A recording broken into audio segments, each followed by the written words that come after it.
Assalamualaikum warahmatullahi wabarakatuh. Hamdan wa syukran lillah, amma ba'du. Lidah memanglah tak bertulang. Perumpamaan tersebut dimaksudkan agar manusia senantiasa menjaga lisannya, merawat lisannya. Karena apa? Manusia harus merawat lisannya, harus menjaga lisannya. Karena ada keterangan yang mengatakan salamatul insan bihifdil lisan. Keselamatan manusia tergantung pemeliharaan lidahnya, tergantung pemerawatan lisannya. Jikalau lisannya tidak dijaga, apa yang akan terjadi?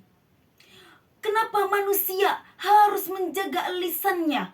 Ada berapa dosa yang keluar dari lisannya?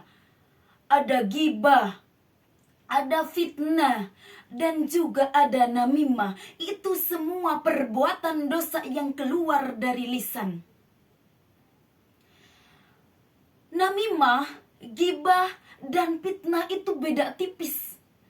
Bedanya yang pertama, ghibah itu adalah membicarakan orang lain walaupun benar keadaannya. Kalau fitnah itu sendiri membicarakan orang lain tanpa bukti kebenarannya. Dan namimah itu menceritakan aib orang lain, menyebarluaskan aib orang lain dengan tujuan, dengan harapan ingin menjatuhkan orang lain tersebut, ingin menjatuhkan orang lain hancur, ingin membinasakan orang lain, dan dia mendapatkan pujian, mendapatkan yakan. Masya Allah, tabarakallah. Itu dosa yang keluar dari lisan. Kita kupas namimah. Namimah itu dosa yang sangat besar. Dalam kitab Sulam At-Taufiq dikatakan, Sulam At-Taufiq karangan Syekh Abdullah bin Husain bin Thohir Al-Balwi dikatakan, wan namimatu wahiya naqlul qawli lil absadi wa tahrisu min ghairi naqli walau bainal bahaimi.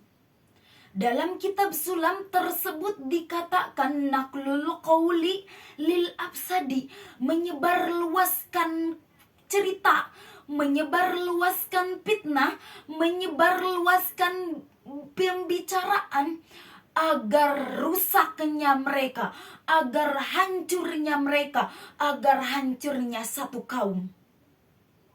Watahrisu itu berarti provokator.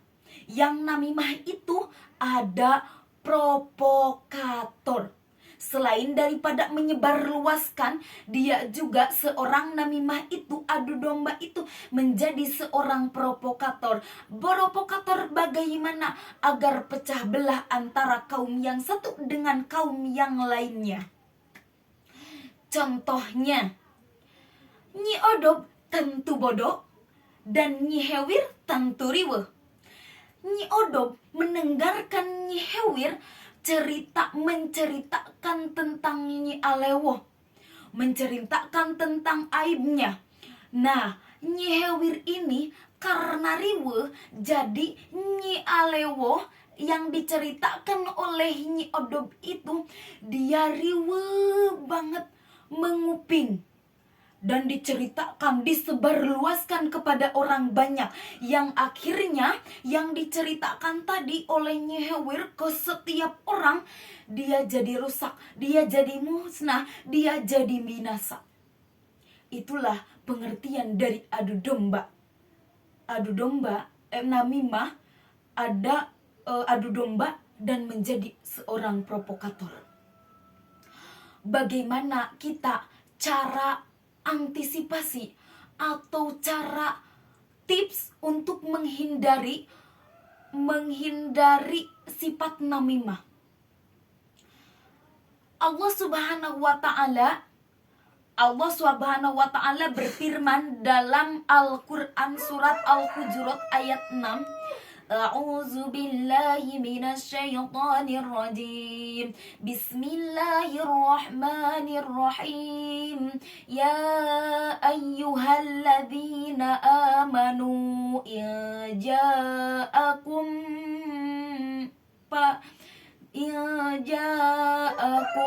fasikum binaba'in fatabayyanu. Al-ayah. Sadaqallahul adzim. Kata Allah Subhanahu wa ta'ala, wahai orang-orang yang beriman, jika datang kefasikan kepadamu, maka bertabayunlah. Recheck and recheck dulu. Recheck and recheck itu cari dulu kebenarannya. Allah pun sudah menciptakan berpasang-pasangan. Mata dua, kanan kiri. Telinga dua, kanan kiri. Tangan dua, kanan kiri. Kaki dua, kanan dan kiri. Maka jikalau ada satu kaum menyampaikan kefasikan kepada kita, kita harus bertabayun dulu, harus recheck and recheck dulu, apakah benar kebenarannya, apakah tidak. Kalaupun misalkan siapapun orangnya mendengar keburukan satu kaum oleh telinga sebelah kanan lalu sebelah kiri belum tahu, jangan dulu disebarluaskan. Harus recheck and recheck dulu, harus bertanya kebenarannya bagaimana. Mungkin itu saja yang harus saya sampaikan. Usikum wa nafsi bitaqwallah. Wassalamualaikum warahmatullahi wabarakatuh.